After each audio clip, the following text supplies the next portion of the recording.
Hi! So today I want to go over some cycling apps that I use to cycle in London. London is a very busy city, so it can be daunting for some people to get on their bike and ride around. But if you choose quiet roads and try to avoid the traffic by not going on the main roads, you can have a quite good time cycling in London. So to do so, it's best to find an app that you like to give you directions through London. Be it to find the best commute to work, even if you already have one, it might be worth it checking with different apps what they would suggest would be the quietest or the safest way to get to work. Also, the London street network is quite complicated. It's not a grid like in some American cities, so it's quite difficult to get around if you have to go to the shops or run some errands. It's always great if you can rely on an app to show you the fastest or the quietest route to get to where you want to go. Here's the list of apps that I will use in order of preference. Firstly, I really like CityMapper. They are mostly known to provide transit directions for the underground in London, but they also integrate some great cycle routing and cycling navigation in their app. They use an algorithm provided by Cycle Street, which is really good, and it kind of follows the London cycle network. It gives you the option between quiet, regular and fast routing navigation to your destination. It also shows the bikes from Santander Bikes, which is the bike sharing in London that anyone can rent out. My next favorite app is BikeMap, which is a startup from Austria. And I really like them because on the map they show the official cycle paths. So they show the cycle superhighways, but also the quiet paths in London.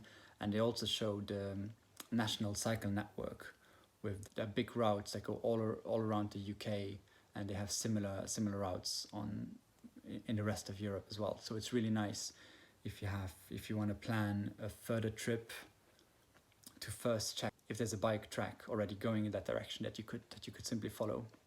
So I mostly use this app just in go mode and try to follow these cycle paths. They also have a built-in point-to-point navigation, which is alright. They also have more features for paying customers. Next up is Google, which is an app that most people already use, be it for navigation in the car, but also for transit or walking. And their cycling navigation is also quite nice. They even have a special layer on the map where they show where there's dedicated cycle lanes on the street or even cycle paths, so that's quite nice. And their navigation is also quite good. It offers you 3 options for the route, but they are not specific if they're faster or quieter. They're just 3 options that you can take, similar to when driving your car. Google is a great base option if you want to get started cycling in London. Then there's some other apps that you can use when you want to do some more long distance cycling, so you can do the planning ahead of time and draw out your routes. One of those is Komoot and the other one is Outdooractive. They are both quite big online platforms that support multiple sports such as road cycling and mountain biking, but also hiking, for instance. So you can really plan ahead of time where you would like to go. However, I think they are not the best options for London because they are a bit more complicated and they might have too many features that are not needed for simple point-to-point navigation. Some things to take into consideration when you use your phone as your primary navigation device is that you should also always have a spare battery with you, because phones are not optimized to always be connecting to the GPS satellites and keeping the screen on with high brightness outside. You also want a strong phone holder on your handlebars. I personally use the Quad Lock Out Front Mount Pro, which I really like because it's really well built and it keeps your phone very sturdy and straight in your line of sight on your handlebars. A link for that in the description. So I filmed myself cycling around London using 5 of these apps. Overall that day I cycled 36 kilometers and I used 5 different apps. I put this GoPro footage next to the screen recording so you can see the interface of the different apps and also which cycle tracks they have chosen for me to go on, so you can compare. The footage is also sped up, either 4x or 5x, so it doesn't get too boring, hopefully. I put the timestamps in the description if you want to check out one specific app or one specific part of the road that I did. Enjoy the video. I hope you find some useful information, and happy cycling in London. Along the canal and through Victoria Park, which is a fairly... oh, it's not even on the canal. I might actually try that. Because the canal, it's a nice Saturday and it's probably going to be busy, so I don't want to do that. I can try this path. I don't want to use it.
Alright, here we are at the beautiful Limehouse Basin. There's some canoeing going on here. That was reasonable. It put me on quite a big road, but there was a cycle path, so that was good. But yeah, I did take some shortcuts or deviation that I preferred. Okay, now if we would, for instance, want to try Apple Maps. Same. Want to go down to Canary Wharf. And there's no cycling directions on Apple Maps. It's something that's coming. I think later this year they start in some cities in the US and China. Nothing for London yet. You could follow the driving directions, but I don't think that would be any fun if it brings on to big roads. However, it does have integration with the Apple Watch. It would be quite nice to have this kind of integration for cycling directions as well. Then we have some more planning apps. For instance, Komoot. I haven't used it much. Just want to go around the bottom edge. Maybe take the Greenwich tunnel from there. It does give us a lot of information about the road, as well as altitudes and stuff like that, so that's pretty good. And there you can change something, yes. So you can either do road cycling, I guess, which is a bit more straight. That's not what we want. Bike touring, I think, is the most balanced one. I guess the road is a bit more like a grid there, so we have to do some zigzagging. But let's try that.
think we'll cross over to Greenwich now.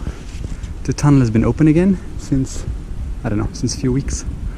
And then we continue south of the Thames. We kind of arrived in Greenwich and I'll see where to go next from here. But it's a nice sunny day. A third app that I really like using. It's called BikeMap. Well, you can see here where I went through Canary Wharf, National Cycle Network Route 1. So basically Komoot was kind of following this pretty much exactly. And now we're here on the south side of the Thames. And then if I want to get back up north from the Thames, I could take the other tunnel here in Woolwich. So let's just put a pin there. What's a bit silly with this app is that it knows the cycle paths, but it doesn't actually follow them. So I would really like to just stay on the green one here, along the water. But for some reason it puts me down on the bigger route, which is really sad. I'll try to use Go mode here to show you how that looks.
As you can see, the app gets super confused when you don't follow exactly what it says. Let's just stop this. Also, it always tries to save, which I really don't care about because I have Strava running anyways. This one here, the diagonal one, is really not interesting, so I'll just go around the long way to see a bit more of the sun.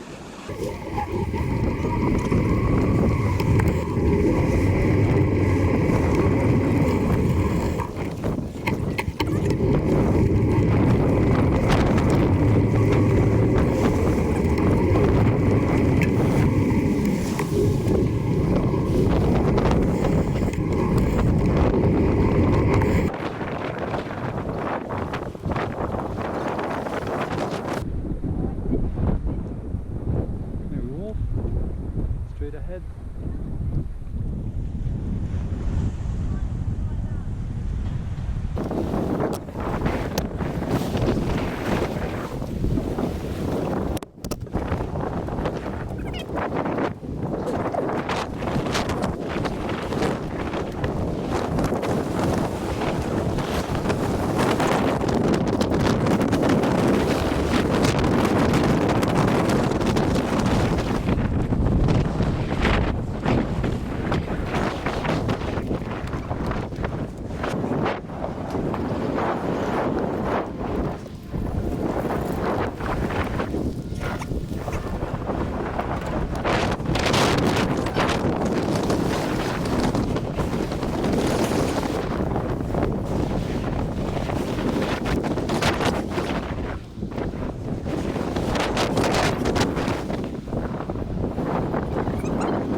done with the break, I will just continue along the Thames still.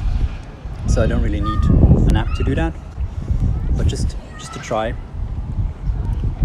where it would route you, like if it's smart enough to route me on the psychopath.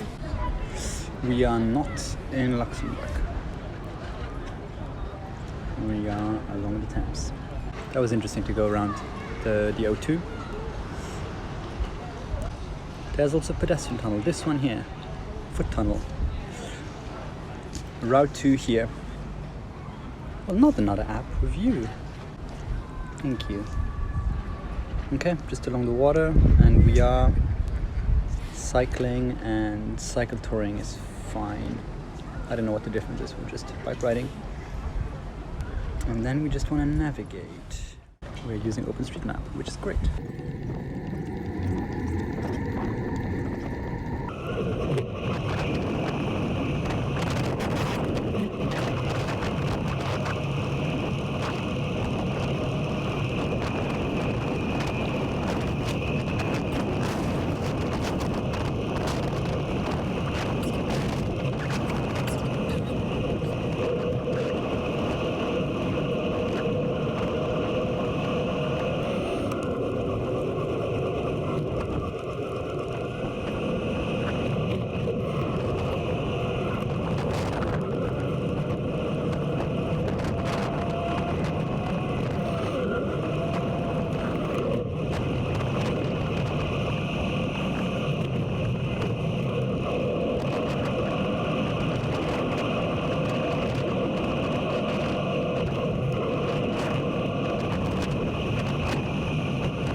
This is the Woolwich ferry.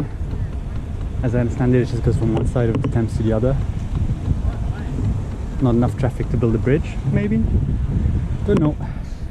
But we'll go through the tunnel.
Okay, that's it. That's the end of the Greenway. Quite a nice route, no traffic, just a lot of people enjoying the weekend. To get all the way home, I will use CityMapper again because I prefer the navigation of it, and we want to go back to Haggerston Park, and we are still cycling. 18 minutes. Let's see, what does it suggest? Let's just go along the canal. It might be less busy now in the evening. Turn the lights on.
That's it. It was about 40 kilometers. So I hope I've shown you a bit how the different apps behave when you're cycling, and which app is showing you which information. You can use that, pick your top choice. I think I'll stick to BikeMap to kind of see the cycling paths as they're marked on the map, even without tracing a route. And then I'll probably use CityMapper if I want to do point-to-point routing. Yeah, that's it. I hope you enjoyed it and it was informative. Happy cycling in East London. Have a good night. Bye bye.